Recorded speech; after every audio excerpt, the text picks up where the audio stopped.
BJP की पहली सूची में ही लोकसभा स्पीकर ओम बिरला का नाम आ गया है और क्योंकि तीसरी बार पार्टी ने प्रत्याशी बनाया है, अपने बड़ी जिम्मेदारी के साथ साथ संसदीय क्षेत्र में लगातार एक्टिव रहे और अब एक बार फिर पार्टी ने मैदान में उतारा है। जी बिरला साहब, सबसे पहले बहुत बहुत शुभकामनाएं।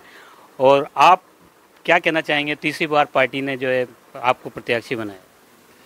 निश्चित रूप से जो पार्टी नेतृत्व ने विश्वास व्यक्त किया, माननीय मोदी जी ने विश्वास व्यक्त किया, मेरी कोशिश होगी कि मैं जनता के बीच में जाकर उनके विश्वास भरोसे को कायम रखूं। मुझे इस कोटा की जनता ने एक बेटे भाई के रूप में प्यार दिया, स्नेह दिया, आशीर्वाद दिया है। फिर मैं उनका आशीर्वाद लेने जाऊंगा और मेरी कोशिश करूंगा कि उनके विश्वास को कायम रखूं। केंद्र सरकार की कई योजनाएं थी जिसका लाभ यहाँ की जनता को आपने दिलवाया, कई सारे जो है आयोजन यहाँ पर हुए। माननीय प्रधानमंत्री नरेंद्र मोदी जी के नेतृत्व में देश के गरीब समाज के अंतिम व्यक्ति के जीवन परिवर्तन करने की कई योजनाएं थी। मैं यहाँ का जनप्रतिनिधि था, इस नाते मेरी कोशिश होती थी कि वो राज्य की सारी योजनाओं का लाभ, केंद्र की सारी योजनाओं का लाभ यहाँ की जनता को मिले। और केंद्र की कई ऐसी योजनाएं जिससे व्यक्ति आत्मनिर्भर हो सकता है, अपने पैरों पे खड़ा हो सकता है। पीएम स्वनिधि, मैंने पीएम स्वनिधि के माध्यम से प्रधानमंत्री जी ने जो योजना लागू की उसको जन जन तक पहुँचाने काम किया।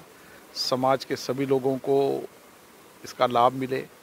अभी विश्वकर्मा योजना, प्रधानमंत्री जी का मानना था कि जब तक हम आत्मनिर्भर भारत के लिए उन लोगों को काम नहीं देंगे, रोजगार नहीं देंगे, जब तक आर्थिक स्वावलंबन से खड़े नहीं होंगे। और मेरी कोशिश है कि उन योजनाओं के माध्यम से उनके जीवन में परिवर्तन हो।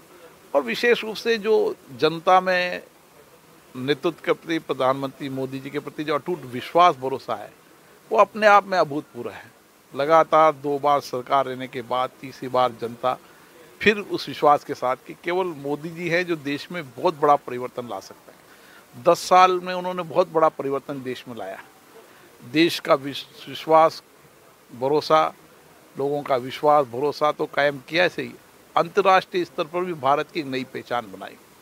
और इसलिए उनकी नीतियाँ, कार्यक्रम, योजनाएं, उनके डेवलपमेंट का विजन नए भारत के और अग्रसर है और एक बेहतर परिणाम आएंगे। और जो माननीय मोदी जी ने लक्ष्य रखा है उस लक्ष्य को हम पूरा करेंगे। प्रधानमंत्री जी के योजनाएं के साथ साथ हमारे सांसद जो है कोटा बूंदी के, वो एक ऐसे अनूठे सांसद हैं जिनकी खुद की भी कई सारी सामाजिक योजनाएं हैं।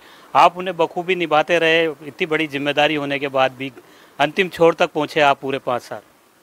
देखिए, योजनाएं जो समाज में आप वंचित गरीब व्यक्तियों को देखते हो, उनकी पीड़ा को देखते हो, तो कोशिश होना चाहिए कि गरीब के अभाव को दूर कर सके, उनको पीड़ा को कम कर सके। इसलिए समाज को साथ लेकर हमने कोशिश की उनके अभाव, वंचित गरीब व्यक्ति के जीवन में परिवर्तन।